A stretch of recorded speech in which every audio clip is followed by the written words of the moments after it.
The 2026 World Cup had barely kicked off, and it had already claimed its first victim. 90 minutes into the tournament, one manager's dream was over, gone. And what makes this story even crazier is that nobody in 96 years of World Cup history had ever seen anything like it. At first, people thought it was simply an overreaction, one bad result, one terrible night. But what fans didn't know was that the disaster had already started long before Tunisia even stepped onto the pitch in Mexico. Sunday night, Estadio Monterrey. Tunisia opened their World Cup campaign against Sweden hoping to make a statement. Instead, they were completely torn apart. By the end of the night, the scoreboard read Sweden 5, Tunisia 1. Alexander Isak found the net. Victor Gyökeres added his name to the score sheet. Matthias Svanberg got involved. And then came the most painful twist of all. Yassine Ayari scored twice. Now, that name meant something special to Tunisia because Ayari's father was born in Tunisia. So on football's biggest stage, a player with Tunisian roots delivered 2 goals against the country of his own family. You couldn't script something more brutal. After the game, manager Sabri Lamouchi stood in front of the cameras looking devastated. He admitted the defeat hurt and blamed the team for making things difficult for themselves. But what he didn't know was that his own time was already running out. Less than 24 hours later, Tunisia made a decision that shocked world football. Sabri Lamouchi had been fired. Now, on the surface, sacking a coach after just one World Cup game sounds ridiculous. It sounds like panic. It sounds desperate.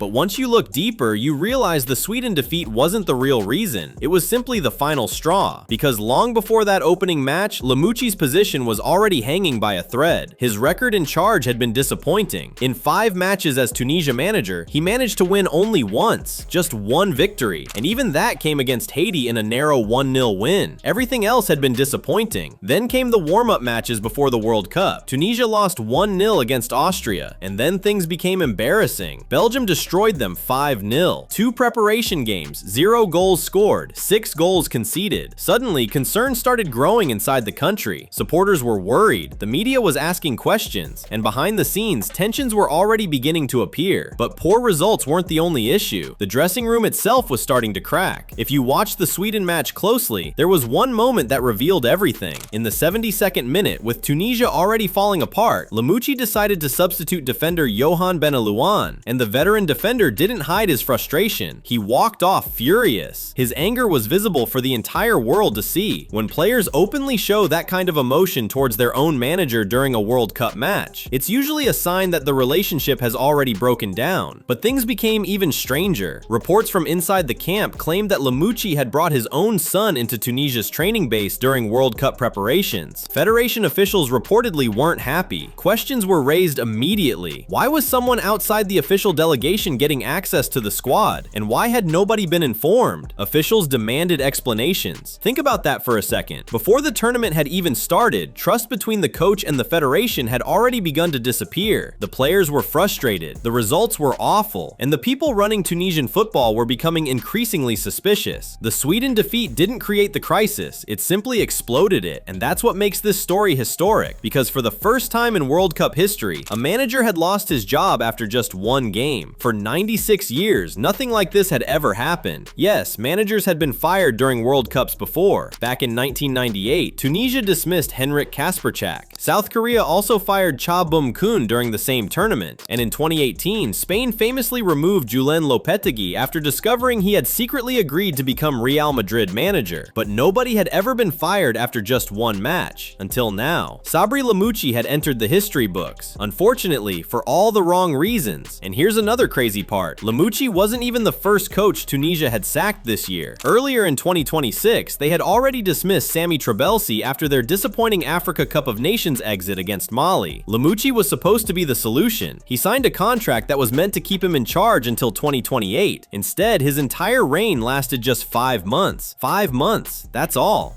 Clearly, the Tunisian Federation isn't known for patience. When they see problems, they don't wait, they act immediately. So, with the World Cup already underway, who do you bring in to save the situation? Tunisia turned towards one of the most recognizable figures in international football, Hervé Renard. Even if you don't know his name, you've probably seen him. Silver hair, white shirt, always walking up and down the touchline with confidence. Renard has built a reputation as a specialist in impossible situations. And with this appointment, he achieved something remarkable. unbelievable. 3 consecutive World Cups, 3 different national teams, Morocco in 2018, Saudi Arabia in 2022, and now Tunisia in 2026. Very few managers can claim something like that. But what truly made Renard famous happened 4 years earlier. At the World Cup in Qatar, his Saudi Arabia side produced one of the greatest upsets in football history. They defeated Lionel Messi's Argentina, a team that eventually went on to win the entire tournament. It remains one of the biggest shocks the World Cup has ever seen, which is exactly why Tunisia called him. Because if anyone knows how to walk into chaos and somehow create a miracle, it's Hervé Renard. But the challenge ahead is enormous. There is almost no time. The next opponents are Japan. After that comes the Netherlands. 2 strong sides, 2 difficult matches, and a squad whose confidence has been shattered. Renard doesn't just need to improve tactics, he needs to repair the mentality. He needs to unite the dressing room, and most importantly, he needs to convince the players that their World Cup isn't over. Former Sunderland star Wabi Khazri, who had been working under Lamouchi, will remain part of the coaching staff. That continuity might help, but time is running out, because another defeat could send Tunisia crashing out before they even have a chance to recover. And honestly, it's incredible how quickly everything changed. 1 week ago, Sabri Lamouchi was preparing for his first World Cup as Tunisia's manager. Today, he's unemployed. 1 week ago, Tunisia believed they were beginning a new era. Today, they're desperately trying to save their tournament. And we're only days into the World Cup. If this much chaos has already happened, imagine what the rest of the tournament still has in store. But now I want to hear from you. Did Tunisia make the right decision? Was firing Sabri Lamouchi after 1 match a ruthless but necessary move? Or did they panic and destroy their own World Cup before it truly began? And perhaps the biggest question of all, can Hervé Renard work his magic once again and pull off another miracle? Let me know your thoughts, because if the first week of the 2026 World Cup has taught us anything, it's this. This tournament is absolutely unforgiving, and trust me, this story is far from over.